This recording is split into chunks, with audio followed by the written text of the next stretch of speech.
নমস্কার, ঠিক সন্ধ্যে ৬টা নিউজ 18 বাংলা জেলা থেকে সরাসরি নিয়ে আপনাদের সঙ্গে রয়েছে আমি তমশ্রী। শুরুতেই যে খবরের দিকে নজর রাখবো, প্রধানমন্ত্রী মুখ্যমন্ত্রী সাক্ষাৎ। রাজভবনে প্রধানমন্ত্রী নরেন্দ্র মোদী এবং মুখ্যমন্ত্রী মমতা বন্দ্যোপাধ্যায়ের সাক্ষাৎ। ইতিমধ্যে রাজভবনে পৌঁছে গেছেন মুখ্যমন্ত্রী মমতা বন্দ্যোপাধ্যায়।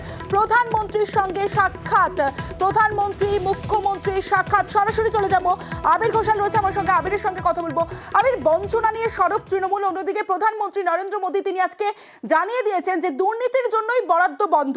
আজকে মোদী মমতা বৈঠকে কি বরফ গলার সম্ভাবনা রয়েছে?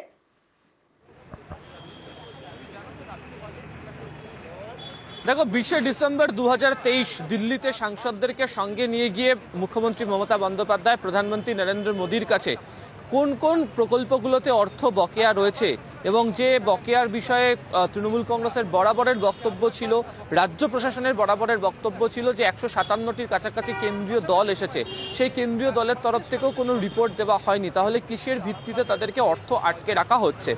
এবং ডিসেম্বর মাসের সেই বৈঠকের ক্ষেত্রে কেন্দ্র এবং রাজ্যর অফিসার লেভেলের বৈঠকের কথা বলা হয়েছিল, যে বৈঠক ইতিমধ্যেই হয়ে গিয়েছে। তারপরেও রাজ্যের অভিযোগ, এই রাজ্যের শাসক দলের অভিযোগ যে তাদের যে বকেয়া অর্থ, সেই বকেয়া অর্থ দেওয়া হচ্ছে না। 100 দিনের কাজে যারা প্রাপক যারা রয়েছেন তাদেরকে অর্থ রাজ্যের তরফ থেকে দেওয়া হচ্ছে, সেটা নিয়ে ঢালাও প্রচারও ইতিমধ্যে বাংলার শাসক দল শুরু করে দিয়েছে। আজকে যখন 5:40 নাগাদ মুখ্যমন্ত্রী মমতা বন্দ্যোপাধ্যায়কে রাজভবনের ভেতরে প্রবেশ করতে দেখা গেল, তখন তার হাতে একটি ফাইল দেখতে পাওয়া গিয়েছে। সাধারণত বা বলা হয় যে রীতি অনুযায়ী যে প্রধানমন্ত্রী থাকলে মুখ্যমন্ত্রী দেখা করতে আসেন, একটা সৌজন্যের আবহ থাকে, কিন্তু আজকের এই বৈঠকের ক্ষেত্রে হচ্ছে যে কেন্দ্র যে রাজ্যকে অর্থ দিচ্ছে না এবং কেন দিচ্ছে না, এবং এই সংক্রান্ত বিষয় কেন্দ্রের তরফ থেকে যে কাগজপত্র এবং রাজ্য যে কাগজপত্র পাঠিয়েছে সেই সংক্রান্ত কোনো তালিকা নিয়ে এই বৈঠক হতে পারে বলে এখনো পর্যন্ত মনে করা হচ্ছে। প্রথমত হচ্ছে যে তুমি যেটা বলছিলে তমশ্রী, একদমই তাই। আরামবাগের সভামঞ্চ থেকে কার্যত দেখতে পাওয়া গেল প্রধানমন্ত্রী নরেন্দ্র মোদী দুর্নীতির ইস্যুকে তিনি সামনে রাখলেন এবং কেন অর্থ দেওয়া হচ্ছে না সেই প্রসঙ্গের কথা তিনি তুলে ধরলেন।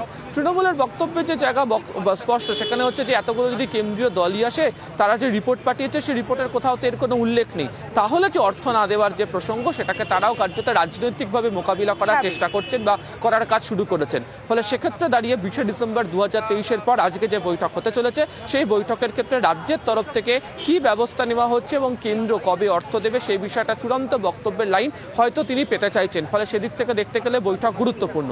এবং আজকেই তুমি জানো যে রাজনৈতিকভাবেও টাকা কবে দেওয়া হবে, মোদী যখন এসছেন টাকা ফেরত দিন, এই সংক্রান্ত একটি হ্যাশট্যাগ তৈরি করে ঢালাও যে প্রচার, সেটাও তৃণমূল কংগ্রেস করছে। ফলে সেই আবহে প্রধানমন্ত্রী নরেন্দ্র মোদীর সাথে মমতা বন্দ্যোপাধ্যায় রাজভবনের এই বৈঠক অত্যন্ত গুরুত্বপূর্ণ। এই বঞ্চনা ইস্যুতে প্রধানমন্ত্রী কি জানান এবং রাজ্য সরকারের যে বক্তব্য, সেই বক্তব্যে মমতা বন্দ্যোপাধ্যায় তার কি অবস্থান হয়, সেটিও এই মুহূর্তে দেখার।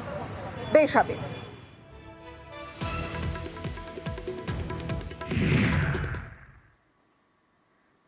প্রধানমন্ত্রী নরেন্দ্র মোদীর মুখে সন্দেশখালি। আরামবাগের সভা থেকে তৃণমূলকে কড়া আক্রমণ করেছেন প্রধানমন্ত্রী নরেন্দ্র মোদী। মোদীর মুখে সন্দেশখালি এবং বিজেপির চাপে গ্রেফতার বলে চড়া সুর চড়িয়েছেন প্রধানমন্ত্রী নরেন্দ্র মোদী।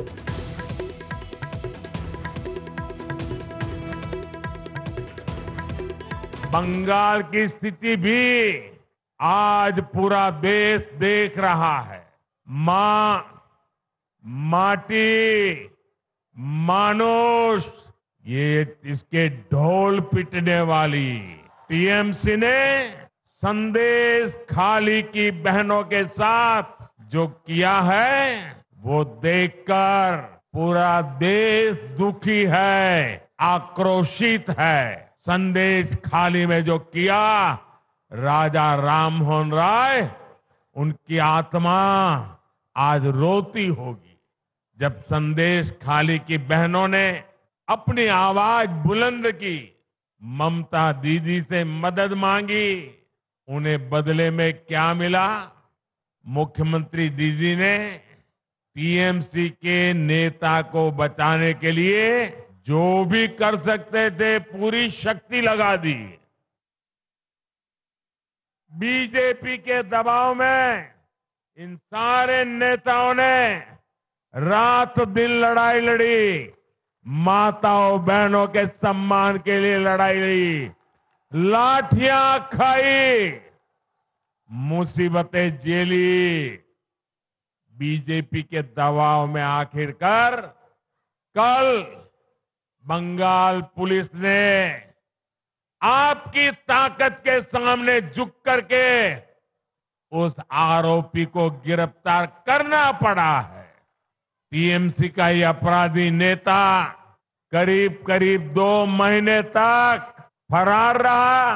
कोई तो होगा ना जो उनको बचाता होगा। हर चोट का जवाब वोट से देना है। कुछ लोगों का वोट आपके लिए संदेश खाली की पीड़ित महिलाओं से भी ज्यादा अहम हो गया है। अरे शर्म आनी चाहिए। সরাসরি চলে যাব প্রতিনিধি ভেঙ্কটেশ্বর লাইরি রয়েছে আমার সঙ্গে। ভেঙ্কটেশ্বরের সঙ্গে কথা বলবো। ভেঙ্কটেশ্বর, মোদির মুখে সন্দেশখালি 2024-এর নির্বাচনে এই মেরুকরণের ক্ষেত্রে বিজেপি কতটা লাভ করবে?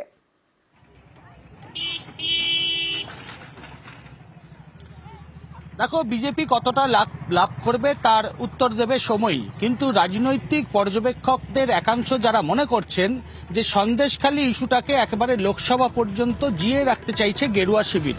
কারণ তুমি জানো যে সন্দেশখালী ইস্যুকে সামনে রেখে শুধুমাত্র সন্দেশখালীতে নয়, বিভিন্ন জায়গায় পথে নেমেছে বঙ্গ বিজেপি। এবং আগামী 10 তারিখ বারাসাতে সেখানে নারী শক্তি বন্দনা একেবারে সন্দেশখালী ইস্যুকে সামনে রেখে সেখানে প্রধানমন্ত্রী বক্তব্য রাখবেন। এবং আজকে আরামবাগের যে সভামঞ্চ, সেই সভামঞ্চেও প্রধানমন্ত্রীর মুখে শোনা গেল সন্দেশখালী প্রসঙ্গ। অর্থাৎ আগামী দিনে যে সন্দেশখালীকে ইস্যু করে তারা সামনে নামছে, পথে নামছে এবং গ্রামগঞ্জে তারা প্রচার চালাবে, এমন কিন্তু কৌশল নিয়েছে বিজেপি। তবে মূলত মহিলাদের বিরুদ্ধে যে অভিযোগ, মহিলাদের নিয়ে যে অভিযোগ মূলত করা হচ্ছে রাজ্য বিজেপির পক্ষ থেকে, যে সেখানে অত্যাচার করা হয়েছে শাসক দলকে নিশানা করে, সেই জায়গায় দাঁড়িয়ে কতটা রাজনৈতিকভাবে লাভবান হবে বঙ্গ বিজেপি তার উত্তর দেবে সময়। কিন্তু প্রধানমন্ত্রী আজকে তুমি জানো যে একেবারে আরামবাগের মঞ্চ থেকে সেখানে তিনি সন্দেশখালী প্রসঙ্গ সামনে আনলেন। সেখানে বিজেপির আন্দোলনের জেরেই সেখানে নাম না করে শেখ শাহজাহান গ্রেপ্তার হয়েছে, এমন কথাও মোদির মুখে শোনা গেল। এবং আগামী 10 তারিখ সন্দেশখালীকে সামনে রেখেই একেবারে বারাসাতে সভার আয়োজন করা হচ্ছে, যেখানে প্রধানমন্ত্রী সেখানে মূল বক্তব্য রাখবেন। এবং গতকাল তুমি জানো যে জেলিয়াখালীতে সেখানে গিয়ে শুভেন্দু অধিকারী বলেছেন যে আগামী 10 তারিখ সন্দেশখালীতে সেখানে তারা সভা করবেন। অর্থাৎ সন্দেশখালীকে সামনে রেখে তারা যে রাজ্য বিজেপি তারা যে একেবারে কোমর বাঁধছে সেটা কিন্তু একেবারে স্পষ্ট। তবে কতটা রাজনৈতিকভাবে এই সন্দেশখালী ইস্যুকে সামনে রেখে লাভবান হবে এ রাজ্যে গেরুয়া শিবির তার উত্তর অবশ্য দেবে সময়। বেশ,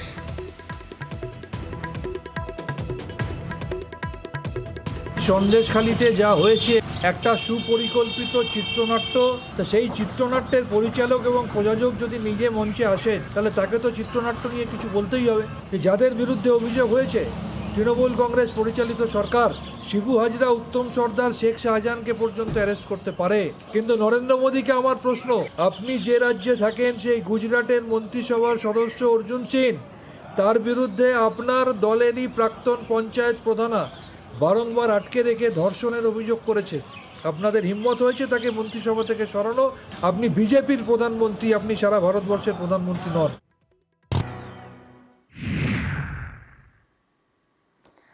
ভারী লক্ষ্মীর ভান্ডার প্রচারে, ভারী লক্ষ্মীর ভান্ডার। এপ্রিল থেকে ভাতা বাড়ছে সাধারণের জন্য। লক্ষ্মীর ভান্ডারের ভাতা সাধারণের জন্য 500 থেকে 1000 টাকা এবং তপশিলীদের জন্য 1000 থেকে 1200 টাকা। আর এবার গ্রামে গ্রামে লক্ষ্মীর ভান্ডার নিয়ে প্রচারের নির্দেশ, হোর্ডিং, ব্যানার, মাইকিং করে প্রচারের নির্দেশ দেওয়া হয়েছে। সরাসরি চলে যাবো, সোমরাজ রয়েছে আমার সঙ্গে। সোমরাজের সঙ্গে কথা বলবো। সোমরাজ, 100 দিনের পর এবার লক্ষ্মীর ভান্ডারের প্রচার, ঠিক কোন লক্ষ্যে রাজ্যের এই প্রচার?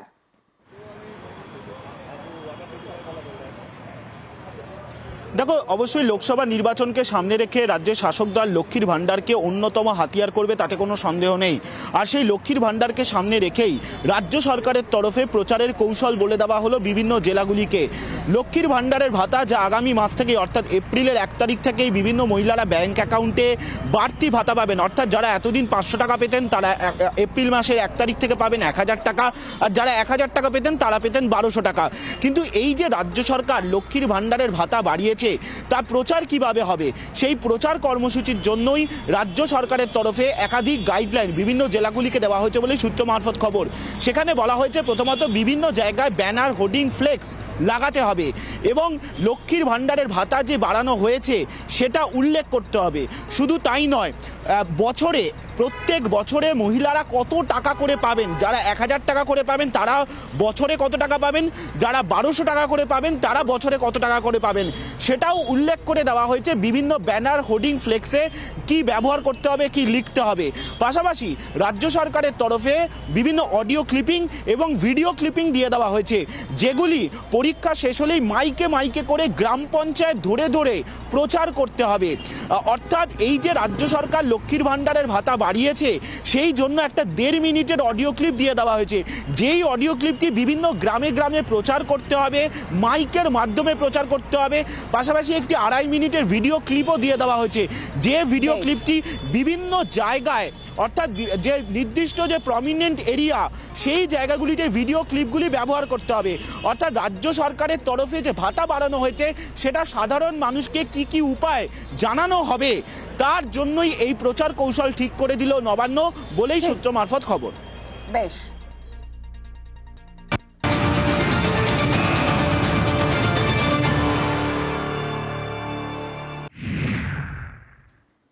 প্রাথমিকে আরো নিয়োগ, আরো 39 জনকে নিয়োগের নির্দেশ হাইকোর্টের।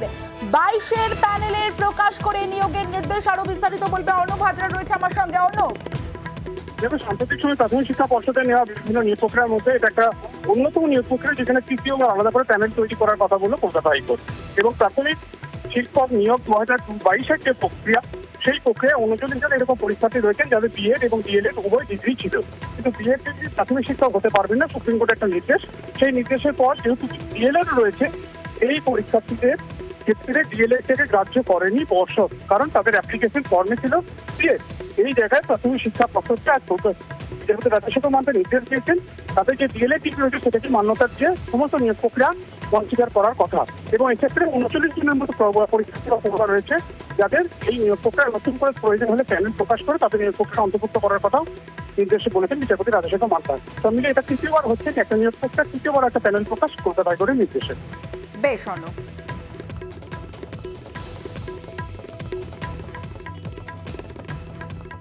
এবার সন্দেশখালী দিকে নজর রাখবো, কারণ ফের গরম সন্দেশখালী। এবার ঘোলাখালীর বউ ঠাকুরানী এলাকায় রীতিমতো উত্তেজনা যে ছবি আপনারা দেখছেন। স্থানীয়দের নিশানায় সন্দেশখালী গ্রাম পঞ্চায়েতের প্রাক্তন প্রধান তথা তৃণমূল নেতা দিলীপ মল্লিক। আবাসের টাকায় কাটমানি নেওয়া সহ তার বিরুদ্ধে ভুরি ভুরি অভিযোগ।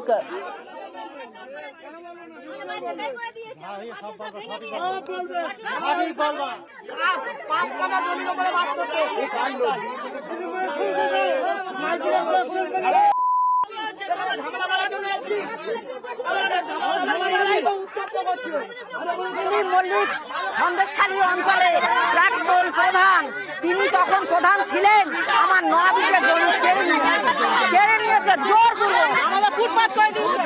ওই যে কৃষ্ণেন্দু, বউ রায়, দিলীপ মল্লিক আমাদের ঘর দেখুন ভেঙে তুলে সরকার আমাদের ঘর থেকে ফেলে দিচ্ছে, আমাদের ঘর ভেঙে রাস্তায় করে দিয়ে এসছে। 8টা ফ্যামিলি 3টা 4টে পর্যন্ত ঘর পেয়েছে, ছেলে মেয়ে বউ সব পেয়েছে, কিন্তু আমাদের একটা কিছু দেয়নি। তোমাকে ঘর দেবো না আমি, তুমি ঘর পাওয়ার যোগ্য না, তার জন্য তো আমাদের ঘর ছাড়া করতে হয়েছে। ওই দিলীপ মল্লিক সব লোক দিয়ে মার খাওয়াচ্ছে, এখন উনি ওই এলাকা ছাড়া। যে সময় হাতে প্ল্যাকার্ড নিয়ে বিক্ষোভ দেখাতে থাকেন স্থানীয়রা, সে সময় বাধা দেন দিলীপ মল্লিকের অনুগামীরা। তখনই শুরু হয় বচসা। তারপর দফায় দফায় ধস্তাধস্তি পরিস্থিতি নিয়ন্ত্রণে আনতে এলাকায় যায় পুলিশ। দিলীপ মল্লিকের নামে আজ পর্যন্ত কেউ একটা রিপোর্ট করতে পারেনি। দিলীপ মল্লিক সাধারণ জনগণের পাশে আছে এবং থাকবে দীর্ঘদিন। দিলীপ মল্লিকের নামে উস্কানি দিয়ে শান্তির জায়গায় অশান্তি বাজাচ্ছে কিছু মুসলিম ও কিছু বিজেপির ছেলে। আমাদের প্রধান ছিল দিলীপ মল্লিক, ভালোই কাজ করছিল। এটা সাধারণ শেখ, শিবু হালদার, ওরাই হচ্ছে এ করে ভালো কাজ করছে বলে সরিয়ে দিল দিলীপ মল্লিককে। বলছে কি জটপটে টাকাগুলো সব তুলে দিলে আমাদের দিতে হবে। যেই আমাদের দিলীপ মল্লিক বললো না আমি পারবো না এই কাজটা করতে, গরিব মানুষের টাকা আমরা নিতে পারবো না। আর এখন দিলীপ মল্লিকের নামে এখন বাজে বাজে কথা বলছে। দীর্ঘ 10 বছর একটানা প্রধান থাকা সত্ত্বেও এখানের মানুষের শান্তি শৃঙ্খলা ভাবে গরিব মানুষের দিকে দেখেছে, রাস্তাঘাটে প্রচুর কাজকর্ম দেখিয়েছে।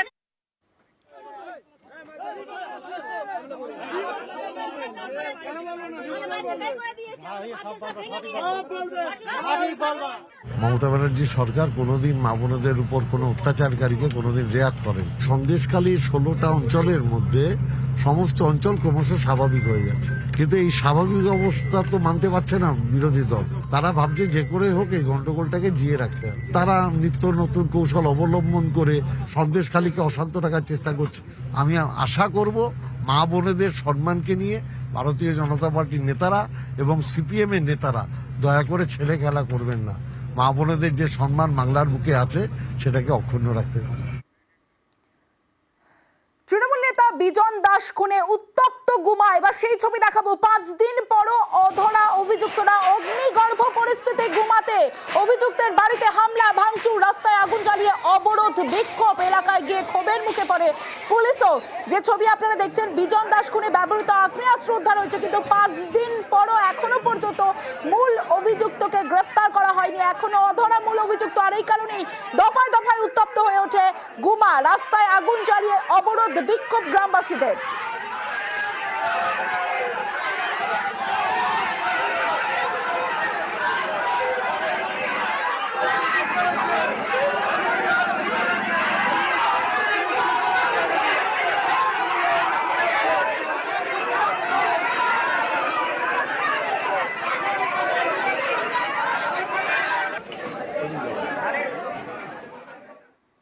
এবার ঝাড়গ্রামের দিকে নজর রাখবো। ঝাড়গ্রামের বিনপুরে অঙ্গনওয়াড়িতে দীর্ঘদিন ধরে বন্ধ মা ও শিশুর খাবার। আর এবার বিক্ষোভ দেখালেন গ্রামবাসীরা। যে ছবি আপনারা দেখছেন ঝাড়গ্রামের, এবং ঝাড়গ্রামে অভিযোগ অঙ্গনওয়াড়ির সামনে বিক্ষোভ গ্রামবাসীদের। গ্রামে মানুষের অভিযোগ এই ঘটনা নাকি প্রায়ই হয়। চাল না থাকায় খাবার বন্ধের পাল্টা অভিযোগ অঙ্গনওয়াড়ির কর্মীদের। এবং মা ও শিশু মিলিয়ে মোট 60 জন থাকলেও খাবার পাচ্ছেন না কেউই, এমনটাই অভিযোগ স্থানীয়দের।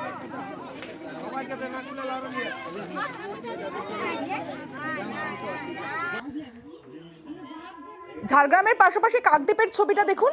মৌসুমীর অঙ্গনওয়াড়ি কেন্দ্রে দুর্ঘটনা। গরম খিচুড়ির কড়াইয়ে পড়ল শিশু। দুর্ঘটনায় গুরুতর আহত পড়ুয়া কাকদ্বীপ হাসপাতালে ভর্তি। অঙ্গনওয়াড়ির পরিকাঠামো নিয়ে অভিযোগ।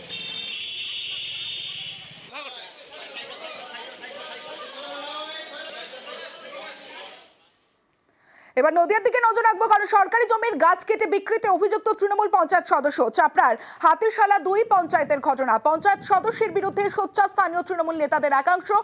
গাছ কেটে বিক্রির অভিযোগ স্বীকার পঞ্চায়েত সদস্যের।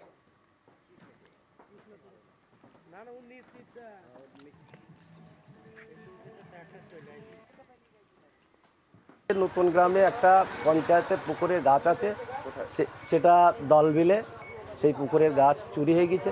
আমরা সেটা তদন্ত করে দেখলাম 13টা গাছ কাটা আছে, কিন্তু কিছু মেম্বার আছে তারা এই কাজটা করেছে। তারা বলতে ইয়ানুর মণ্ডল, এটা হচ্ছে হাতিশালা 2 নম্বর অঞ্চলের মেম্বার। রাতের অন্ধকারে কোনো গাছ কাটাই হয়নি। আর শুকনো গাছ, কোনো দামি গাছ ওইখানে নেই।